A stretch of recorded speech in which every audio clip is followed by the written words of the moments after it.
Let's talk about a single month that changed everything. July 2025. This wasn't just another 31 days on the calendar for cybersecurity pros. Nope.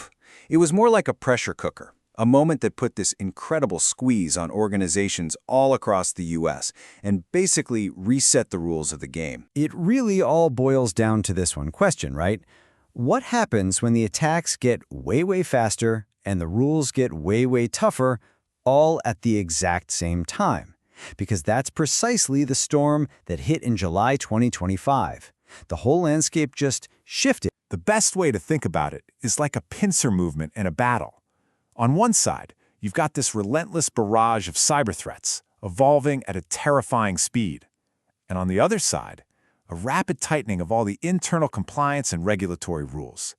U.S. organizations were caught smack dab in the middle, forced to fight a war on two fronts. So let's dig into that first front, the external assault. If there's one word to describe the threats in July 2025, it's speed. Just sheer, blistering speed. That window of time that security teams used to have to react and patch and just prepare, it pretty much vanished. You know, we used to talk about patching cycles in terms of days, sometimes even weeks. A vulnerability gets announced and IT teams had some breathing room to test things out and roll out a fix. But by July 2025, that window just slammed shut. Attackers were weaponizing brand new flaws within hours, not days. This idea of rapid weaponization became the new reality. It meant that if you weren't ready to patch almost instantly, you were already behind. You were already vulnerable. And believe me, this was not theoretical. I mean, just look at the timeline from that month. It was absolutely relentless. July 3rd, a huge tech distributor gets nailed by ransomware. A week later, on the 10th, CISA is sounding the alarm on a critical Citrix Zero day. Then on the 16th, boom, a massive vendor breach at Alliance Life hits 1.4 million customers. 4 days after that, another Zero day, this time in SharePoint. And to cap it all off, by the 25th, a major U.S. city, St. Paul, has its services knocked offline. There was just no time to catch your breath. And the attacks weren't just faster, they were so much smarter. Take this group, Scattered Spider. They didn't even bother with the usual email phishing that we're all trained to spot. No, they were way too clever for that. They basically walked right in the front door, using trusted corporate chat apps, like Slack and Teams, to pretend to be IT staff.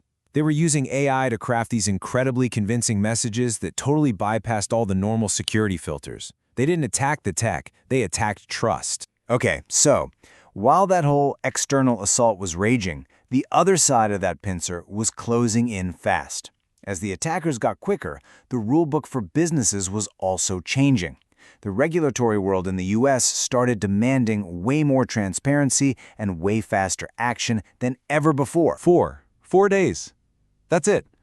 That became the new reality for any publicly traded company. By July 2025, the SEC's big disclosure rule was in full swing. The second a company figures out an incident is material, meaning something an investor would really care about, a 4-day clock starts ticking. I mean, can you imagine trying to investigate, assess, and then write a public report on an attack while your team is still in the trenches fighting it? It's intense. And hey, if you thought 4 days was tight, try 72 hours. For firms in the financial world, regulators in New York and at the federal level slam that window shut even tighter. Just 3 days from discovery to disclosure. The message couldn't have been clearer. The old days of waiting weeks or months to report a breach were officially over. Done. And this pressure, it was coming from all directions. It wasn't just one agency. You had the SEC demanding speed. The FTC wanted way stricter controls on financial data. Over in healthcare, HHS was handing out huge fines for not doing proper risk analysis. And in New York, financial regulators were literally telling firms what tech to use, like mandating EDR. It didn't matter what industry you were in, the bar was suddenly set much higher for everyone. So you've got these two forces converging, threats moving at machine speed on one side and regulations demanding near-instant responses on the other. And you have to realize, these aren't two separate problems. They are two sides of the very same coin. And together, they created this new, incredibly high-pressure reality for every single business leader in the US. So, What on earth do you do? To get through this kind of squeeze, it really comes down to 4 key actions. First, you have to harmonize your patching.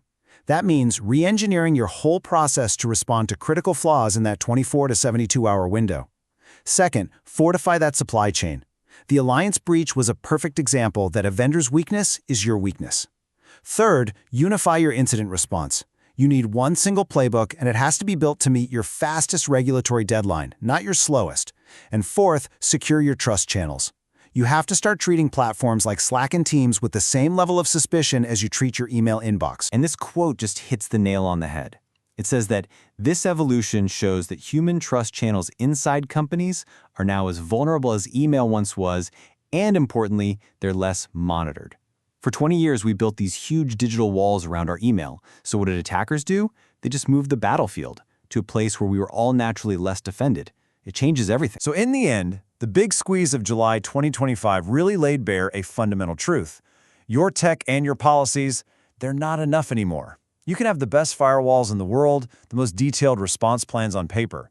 But when the attackers are already inside your trusted platforms and regulators are demanding answers in just a few hours, the game is no longer about your systems, it's about your culture. So the real question is your team, your whole organization, culturally ready for what's coming next?